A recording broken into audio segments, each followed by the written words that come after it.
शुरुआत में हम देखते हैं एक महल में जंग चल रही थी, लेकिन एक इंसान इस जंग में सबको एक एक करके भगवान के पास पहुंचा रहा था। फिर हम एक लड़की को देखते हैं जिसके सामने वही इंसान आया था और बता रही होती है इसी इंसान की वजह से ये जंग स्टार्ट हुई थी। गल्क हैन का राजा अर्नोल्ड हैन। तभी वो लड़की उस पर अटैक करती है, लेकिन अर्नोल्ड उसको ही पेल देता है। फिर हमें एक महल का सीन दिखाया जाता है जहाँ एक नल्ला प्रिंस एक लड़की से अपनी एंगेजमेंट तोड़ रहा होता है। उस लड़की का नाम रीसे होता है, जो कि कुछ देर पहले ही टपकी थी। प्रिंस कह रहा होता है तुमने हमारे किंगडम के साथ धोखेबाजी की है, इस जुर्म के लिए तुमको इस किंगडम से निकाला जाता है। रीसे कहती है समझ गई। वो कहती है मुझे पता था क्या होने वाला है, क्योंकि मैं ये जिंदगी 7वीं बार जी रही हूँ। फिर हमें बताया जाता है रीसे एक टाइम लूप में फंसी है। वो जितनी बार मरती है वो उतनी बार जिंदा हो जाती है और वो अपनी पहली जिंदगी के बारे में बताती है। वो प्रिंस उसको वही भाषण दे रहा होता है और कह रहा होता है तुमको धोखेबाजी के जुर्म में इस किंगडम से निकाला जाता है। और रीसे भी तब घबरा गई और रीसे के माँ बाप कह रहे होते हैं लड़की तूने हमारी नाक कटा दी, निकल जाए यहाँ से। और रीसे फिर भटकती भटकती एक जंगल में आ जाती है और उसे कुछ छपरी से व्यापारी मिलते हैं और कहते हैं ए छोकरी लगता है तुम्हारा गलत टाइम चल रहा है, तुम हमारे साथ मिलकर इस टाइम को अच्छा बना सकती हो। और वो बंदा रीसे से कहता है तुम शाही परिवार से हो ना। और अब रीसे भी उन छपरियों के साथ मिल जाती है। वो बंदा अपना नाम बताता है और उसका नाम टली होता है। वो कहता है हम बच्चे ये ढूंढते और बेचते ही नहीं है, बल्कि हम ऐसा सामान ढूंढते हैं जिसे ढूंढने की किसी की औकात नहीं होती। टली रीसे से कहता है तुम अपनी पुरानी जिंदगी भूल जाओ और नई शुरुआत करो। टली रीसे से पूछता है क्या तुम हमारे साथ धंधा मेरा मतलब व्यापार करना चाहोगी, और रीसे हाँ कर देती है और उनके साथ मिल जाती है और बताती है मैंने अपनी पहली जिंदगी में चीप टली से व्यापार करना सीखा। और फिर वो एक युद्ध के बीच में फंस गई और टपक गई, लेकिन टाइम लूप की वजह से वो फिर से जिंदा हो गई। बताती है मैंने अपनी दूसरी जिंदगी में मेडिसिन की पढ़ाई की। बताती है मैंने एक बीमार प्रिंस को अपनी मेडिसिन से ठीक भी किया था, लेकिन इस बार भी वो युद्ध के बीच में फंस गई और टपक गई। और बताती है मैं अपनी तीसरी जिंदगी में एक आर्कियोलॉजिस्ट से मिली जिसका नाम इवान था। और बताती है मैंने उसके साथ पूरी दुनिया घूमी, लेकिन एक दिन इवान उसको छोड़कर चला गया। और फिर से वही होता है, रीसे युद्ध की वजह से टपक जाती है। और बताती है उसने अपनी चौथी जिंदगी में एक नौकर का काम किया और छठवीं जिंदगी में नाइट का काम किया। और बताती है मैं अपनी सारी जिंदगी से खुश थी। हर नई जिंदगी में 5 साल होने के बाद मैं युद्ध की वजह से मारी जाती, और अगर युद्ध ना होता तो मैं कभी मारी ना जाती। और फिर हमें रीसे की 7वीं जिंदगी दिखाई जाती है और कहती है इस जिंदगी को मैं बर्बाद नहीं जाने दूंगी। रीसे चलते चलते एक आदमी से टकरा जाती है और ये वही आदमी होता है जिसने 6वीं जिंदगी में रीसे को भगवान के पास पहुंचा दिया था, जिसका नाम आर्नोल्ड है। रीसे उससे कहती है महाराज मुझे माफ कीजिएगा। तभी आर्नोल्ड कहता है तुमने मेरे को महाराज क्यों कहा, जबकि मेरे पिता महाराज हैं और अभी वो जिंदा है और अभी मैं बस एक प्रिंस हूँ। रीसे कहती है प्रिंस मैं अभी जल्दी में हूँ क्योंकि मेरी एंगेजमेंट टूट गई है तो मुझे जाना होगा। और वो बालकनी से स्टाइल मारते हुए कूद जाती है और तभी आर्नोल्ड का दिल रीसे पे आ जाता है। और अगले सीन में हम रीसे को देखते हैं जो कि एक रास्ते से जा रही होती है। तभी उसको सामने प्रिंस और उसके नल्ले साथी दिखते हैं और तभी प्रिंस रीसे से अनाप शनाप कहने लग जाता है और रीसे कहती है चुप कर चूतिए। ये सुनकर प्रिंस की गेंद फट जाती है, रीसे वहां से जाने लग जाती है और तभी आर्नोल्ड रीसे पे हमला कर देता है और रीसे उसका अटैक रोककर उसकी औकात दिखा देती है। आर्नोल्ड कहता है मुझे पता था तुम एक स्वॉर्ड मास्टर हो। और वो नल्ला प्रिंस कह रहा होता है तू कौन है बे। रीसे बताती है गल्क हैन के प्रिंस हैं। ये सुनकर वहां जितने भी लोग होते हैं सबका लोला मुंह में आ जाता है लड़कियों को छोड़कर। रीसे सोच रही होती है मेरी 6वीं जिंदगी इसी ने ली थी, एक दिन ये युद्ध की वजह बनेगा। तभी अचानक भयानक आर्नोल्ड रीसे को शादी के लिए प्रपोज कर देता है। ये सुनकर वहाँ जितने भी लोग होते हैं सबकी, और रीसे उसको साफ साफ मना कर देती है। इस वजह से आर्नोल्ड हंसने लग जाता है। तभी वहाँ उस नल्ले प्रिंस के पापा जी आ जाते हैं और आर्नोल्ड के सामने डॉगी स्टाइल पोजीशन में बैठे आते हैं और कहता है मेरा बेटा तो एक नंबर का घोंचू है, इसकी बदतमीजी के लिए मुझे माफ कीजिए माय लॉर्ड। आर्नोल्ड कहता है ऐसी छोटी मोटी बातों से मुझे घंटा फर्क नहीं पड़ता, इससे हमारे देश की दोस्ती नहीं टूटेगी। आर्नोल्ड कहता है मुझे रीसे से घोपचे में कुछ बात करनी है। अगले सीन में हम देखते हैं आर्नोल्ड और रीसे कमरे में बैठे होते हैं। आर्नोल्ड रीसे से कहता है डार्लिंग मैं तुम्हारे प्यार में पूरा गिर चुका हूँ और अब मैं तुमसे शादी कर रहूंगा। रीसे सोचती है इस बंदे की वजह से मैं अपनी हर जिंदगी में मरती हूँ, अगर ये युद्ध ना चालू करता तो मैं अपनी पिछली जिंदगी जी रही होती। रीसे कहती है मैं तुमसे शादी तो कर लूं पर तुम्हें मेरी कुछ डिमांड पूरी करनी होंगी। आर्नोल्ड कहता है डार्लिंग तुम कुछ मांग कर तो देखो। रीसे अपनी पहली डिमांड बताती है कि शादी का सामान उस ट्रेंडिंग कंपनी से खरीदा जाएगा जो रीसे चाहती है। दूसरी डिमांड बताती है शादी के बाद उसको एक ऐसी जगह चाहिए जहाँ वो अपने दूसरे देशों के मेहमान को बुला सके। और तीसरी डिमांड में महाराज से अलग रहना चाहूंगी। और चौथी डिमांड मैं महल में सिर्फ आराम करूंगी। और आखिरी डिमांड बताती है कि मेरे पे कभी उंगली मत उठाना। आर्नोल्ड भी इन सब चीजों के लिए हाँ कर देता है। अगले दिन आर्नोल्ड रीसे को लेकर गल्क हैन निकल पड़ता है। सफर के दौरान रीसे कुछ जड़ी बूटियां भी ले लेती है क्योंकि उसने अपनी पिछली जिंदगी में मेडिकल की पढ़ाई जो की है। रीसे यहाँ गाड़ी में सोई रही होती है तभी आर्नोल्ड कुछ हवस भरा काम करने वाला होता है। तभी रीसे तलवार निकाल कर कहती है मैंने कहा था ना मुझ पे कभी उंगली मत उठाना वरना तुम्हारा लोला काट के तुम्हारे हाथ में दे दूंगी। इस पे आर्नोल्ड कहता है मैं तुमको छू नहीं रहा था, मैं तो बस तुमसे अपनी तलवार वापस ले रहा था। रीसे अपने हाथों में आर्नोल्ड की तलवार लेके डर जाती है और इसके लिए उससे सॉरी बोलती है। तभी गाड़ी में ये दोनों बकलोलियां कर रहे होते हैं तभी कुछ भाड़े के लोग इन पे हमला कर देते हैं। तभी आर्नोल्ड फॉर्म में आ जाता है और बाहर जाता है और इन सबकी मैया खोद देता है, लेकिन आर्नोल्ड के भी कुछ साथी घायल हो जाते हैं। और क्योंकि रीसे ने अपनी पिछली जिंदगी में MBBS की पढ़ाई की होती है और जो जड़ी जड़ी बूटी उसने सफर के दौरान कलेक्ट की थी वो उनसे उनको ठीक कर देती है। फिर हमें अगला सीन दिखाया जाता है जहाँ वो लोग गलकहन आ चुके हैं। रीसे गलकहन को देख के बहुत खुश होती है और वो लोग महल पहुंच चुके होते हैं। तभी आर्नोल्ड रीसे से कहता है तुम तो मेरे से दूर रहना चाहती हो ना, यहाँ महल में एक विला है पर वो बहुत गंदा है, कोई बात नहीं मैं उसको साफ करवा दूंगा। पर रीसे कहती है नहीं मैं उसको खुद साफ करूंगी और कहती है मैं पहले लोगों में दिखाना चाहती हूँ कि मैं एक नौकर हूँ, ताकि जिनको मैं नौकर बनाऊंगी मैं उनको जान सकूं उनके बीच रहकर। अच्छा। रीसे उस विला की सफाई करने लग जाती है क्योंकि पिछली जिंदगी में वो नौकर भी रही। और फिर रीसे बाहर पानी भरने जाती है तभी वो वहाँ देखती है कुछ मेड्स एक मेड को तंग कर रही होती हैं। कह रही होती है कि मैंने सुना है क्राउन प्रिंसेस आ गई हैं और वो मुझे ही अपनी मेड बनने के लिए चुनेंगी, बेटे तू जाके कहीं धंधा कर। तभी रीसे वहाँ जाकर उस लड़की को उठाती है और तभी वो 2 टके की नौकरानियां रीसे को भी सुनाने लग जाती हैं और वहाँ से चले जाती हैं। और वो लड़की अपना नाम बताती है, उसका नाम एल से होता है। वो उसको बचाने के लिए रीसे से शुक्रिया कहती है। रीसे और एल से एक अच्छी दोस्त बन जाती हैं। और फिर हमें रीसे का सीन दिखाया जाता है जो कि बालकनी में खड़ी होकर शहर को देख रही है और रीसे सोच रही होती है मैं यहाँ बचपन से आना चाहती थी। और तभी वहाँ आर्नोल्ड आ जाता है और रीसे से कहता है ये देश इतना भी खास नहीं है। पर रीसे कहती है चाहे दूसरों को ये देश बेकार लगे लेकिन ये मेरे लिए खजाने से कम नहीं है। और कहती है मेरी जिंदगी में क्या कीमती है और क्या नहीं ये मैं डिसाइड करूंगी। आर्नोल्ड कहता है मुझे पता है और उसके गालों को हाथ लगाकर कहता है चाहे जो भी हो तुम्हें वही करना चाहिए जो तुम करना चाहती हो। और वहाँ से जाते जाते कहता है कुछ ऐसा बताओ जो तुम चाहती हो, तुम पर उंगली ना उठाने का मेरा वादा मैंने उसको सच में तोड़ दिया इस बार। और रीसे सोच में पड़ जाती है आखिर ये इंसान युद्ध कैसे चालू कर सकता है। अगली सुबह हम देखते हैं रीसे ने पूरा विला साफ कर दिया है और रीसे सोकर जागी होती है। तभी गेट पर आर्नोल्ड का सलाहकार ओलिवर आ जाता है। रीसे उसके लिए गेट खोलती है और ओलिवर उससे कहता है बस मैं इसी वक्त प्रिंस के ऑफिस से निकल पाता हूँ। रीसे कहती है फिर तो आपको आराम करना चाहिए। ओलिवर कहता है मैं तो फिर भी ठीक हूँ, लेकिन आर्नोल्ड प्रिंस तो थोड़ा सा भी नहीं सो पाए क्योंकि वो अभी बहुत काम कर रहे हैं। प्रिंस ने कहा था उनका शादी करने का कोई भी इरादा नहीं है लेकिन उन्हें आप जैसी चिकनी लौंडिया मिल गई। रीसे ओलिवर से पूछती है क्या आप दोनों लंबे वक्त से साथ हैं? ओलिवर बताता है मैं और प्रिंस 10 साल से साथ हैं।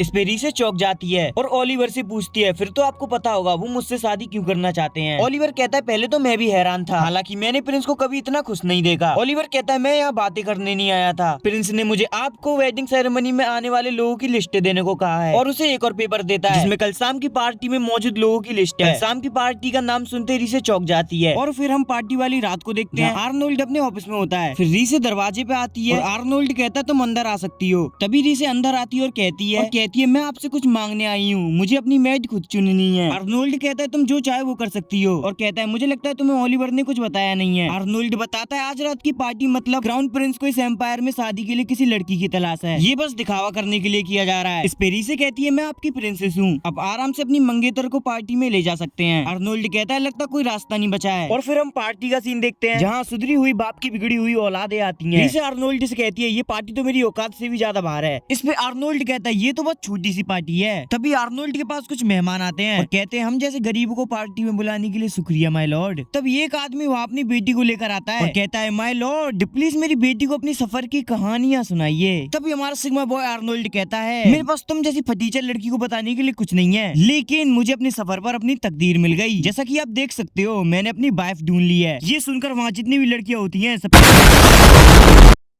और कह रही होती हैं प्रिंस ने तो हमारी तरफ कभी देखा भी नहीं। फिर तभी रीसे सबको अपना नाम बताती है। आर्नोल्ड कहता है मेरी फ्यूचर वाइफ अभी दूसरी कंट्री से यहाँ आई है तो वो किसी को जानती नहीं है, मैं चाहता हूँ आप इसकी मदद करें। रीसे आर्नोल्ड से कहती है फ्यूचर वाइफ तुम्हें ऐसा नहीं कहना चाहिए था, इससे दूसरी लड़कियों की जल गई। आर्नोल्ड कहता है इन सबको बताने का ये सही वक्त था और कहता है चाहे कुछ भी हो या डार्लिंग मैं तुम्हारी रक्षा जरूर करूंगा। और कहता है एक दिन मैं तुम्हारे साथ तलवारबाजी करना चाहूंगा। इस पे रीसे एक्साइटेड हो जाती है और कहती है ये थोड़ा ज्यादा हो गया पर आपसे ट्रेनिंग लेने में मुझे मजा आएगा। फिर आर्नोल्ड पूछता है डांस करना चाहोगी? इस पे रीसे कर देती है और वो दोनों डांस करने लग जाते हैं। यहाँ सब उन्हें देख रहे थे और रीसे यहाँ डांस करते करते डर रही थी क्योंकि वो उस बंदे के साथ डांस कर रही है जिसने उसको पिछली जिंदगी में पेला था। फिर डांस खत्म हो जाता है और सब लोग तालियां बजाने लग जाते हैं पर कुछ लड़कियों की जल जाती है। और फिर वही लड़कियां रीसे के पास आकर कहती हैं प्रिंसेस आपने काफी प्यारा डांस किया, अगर आप चाहें तो ये वाइन ले। रीसे उस वाइन को ले लेती है और समझ जाती है इसमें मिर्ची मिलाई गई है, लेकिन रीसे उस वाइन को पी जाती है और कहती है इसको पीकर तो मजा आ गया। तभी वो लड़कियां गुस्सा होकर वहाँ से जाने लगती हैं। तभी हम रीसे का सीन देखते हैं जो अभी भी उस वाइन को पी रही होती है और वो कह रही होती है ये बहुत ज्यादा स्पाइसी है, पता नहीं सुबह मेरा हाल कैसा होगा। तभी वहाँ आर्नोल्ड आ जाता है और ये सब सुन लेता है, कहता है तुम्हें इसको फेंक देना चाहिए, लेकिन रीसे कहती है मैं इसे पूरा खत्म करूंगी। तभी आर्नोल्ड रीसे के हाथ से वो वाइन लेकर पी जाता है और कहता है लो मैंने तुम्हारे लिए इसको खत्म कर दिया। और उससे पूछता है कि तुम डांस के वक्त क्या सोच रही थी, तुम मेरे अलावा किसी और के बारे में सोच रही थी ना? रीसे कहती है मुझे आपकी हेल्थ की चिंता है, इस जगह आपके कंधे पे चोट है।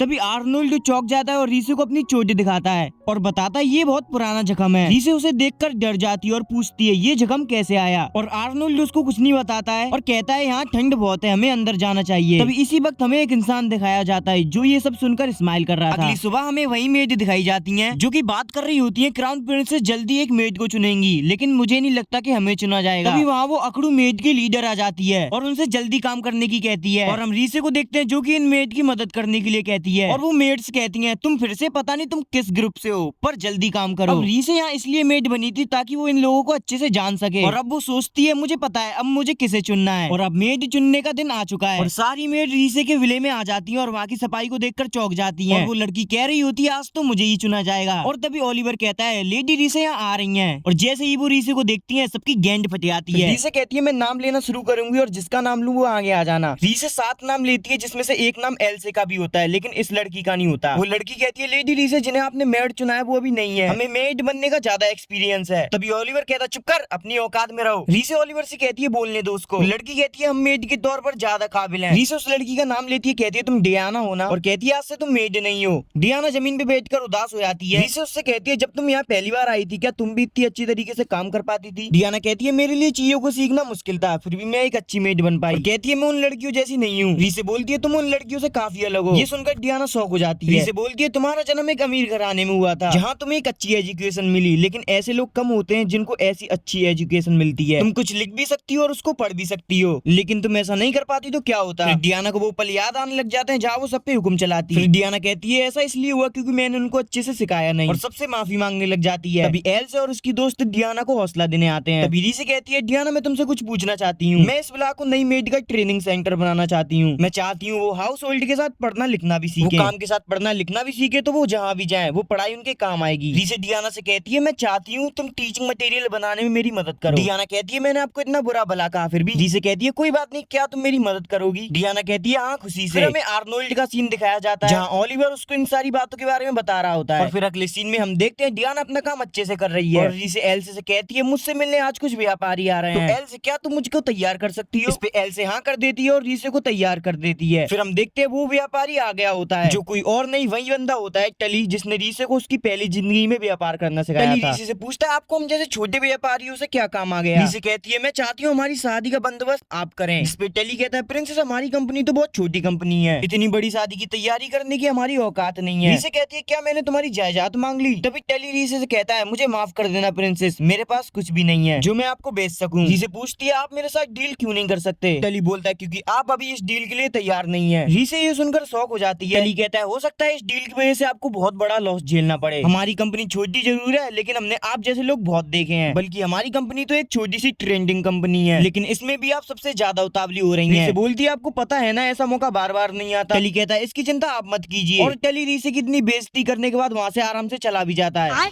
फिर अगले सीन में हम देखते हैं जहाँ रीसे अपने खेत पर खेती कर रही होती है और वो टली की कही हुई बातों को सोच रही होती है। वो सोच रही होती है टली ने डील करने से मना क्यों कर दिया। वैसे भी टली की आर्या कंपनी फ्यूचर में और भी ज्यादा बड़े होने के लिए उसको बहुत ज्यादा कनेक्शन की जरूरत होगी। तो गाइस पहले मैं आपको बता देता हूँ रीसे अपनी पहली जिंदगी में टली की दोस्त रही थी, टली ने उसकी काफी ज्यादा मदद की थी, इसलिए रीसे उसकी कंपनी को बड़ा बनाकर उसकी मदद करना चाहती है।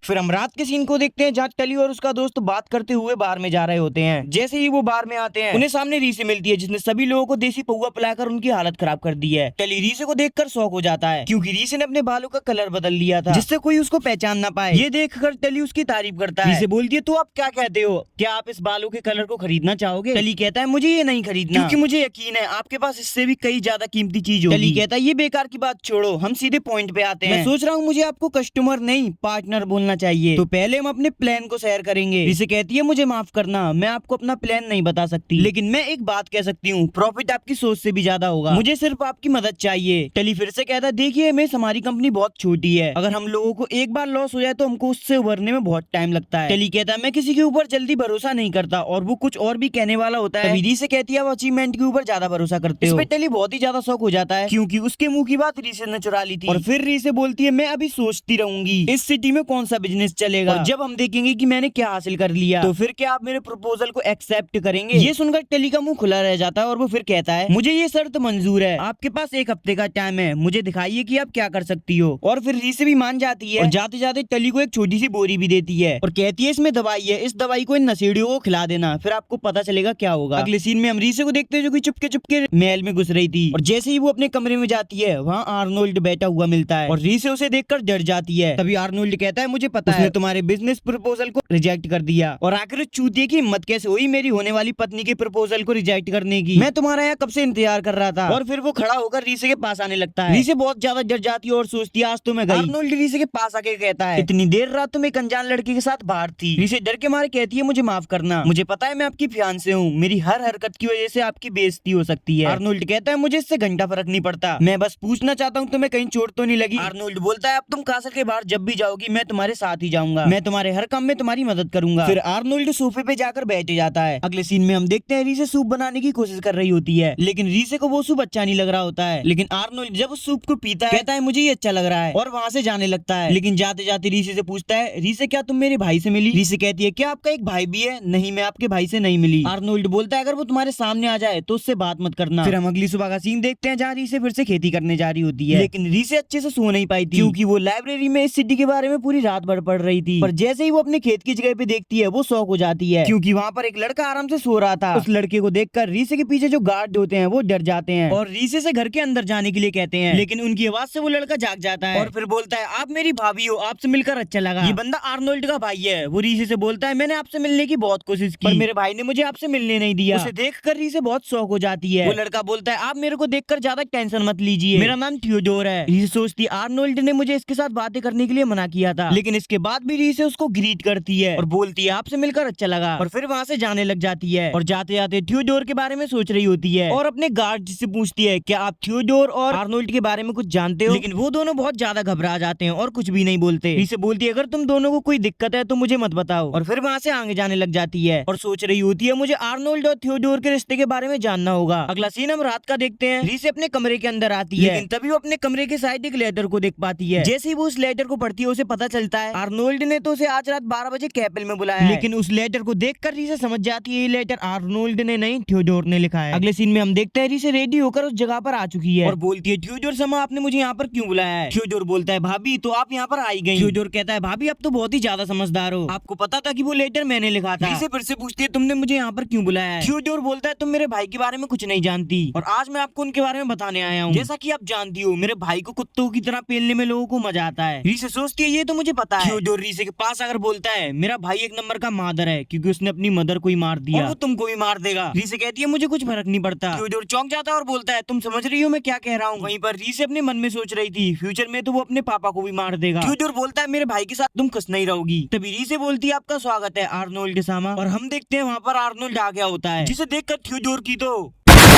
और तभी थियोडोर इन सब चीजों के लिए आर्नोल्ड से माफी मांगने लग जाता है। तभी आर्नोल्ड बोलता है थियोडोर मैंने तुमसे कहा था ना रीसे से दूर रहना। तभी थियोडोर हंसने लग जाता है और आर्नोल्ड से माफी मांगने के बाद वहाँ से चला जाता है। आर्नोल्ड रीसे से कहता है मैंने तुम्हें इससे बात करने के लिए मना किया था। रीसे बोलती है मुझे आपका नाम यूज करके बुलाया गया था तो मैं कैसे ना आती। पर आर्नोल्ड कहता है मेरे भाई ने जो मेरे बारे में कहा वो सब सच है। लेकिन रीसे कहती है मुझे अपने बाबू पे पूरा विश्वास है, वो ऐसा नहीं कर सकता क्योंकि मैंने आपको यहाँ सबके साथ अच्छा बर्ताव करते हुए देखा है। और तभी आर्नोल्ड रीसे की गर्दन पकड़ लेता है। आर्नोल्ड कहता है तुम ऐसी बात कैसे कह सकती हो जबकि तुमने मेरे को लड़ाई के मैदान में देखा ही नहीं। रीसे कहती है जो मैंने देखा है मैं उस पर विश्वास करती हूँ। रीसे आर्नोल्ड से बोलती है चाहे कुछ भी हो जाए मैं अंत तक आपके साथ खड़ी रहूंगी, मैं यहाँ से भागूंगी नहीं क्योंकि मैं आपकी वाइफ बनकर रहना चाहती हूँ। इसके बाद आर्नोल्ड का दिल फिसल जाता है और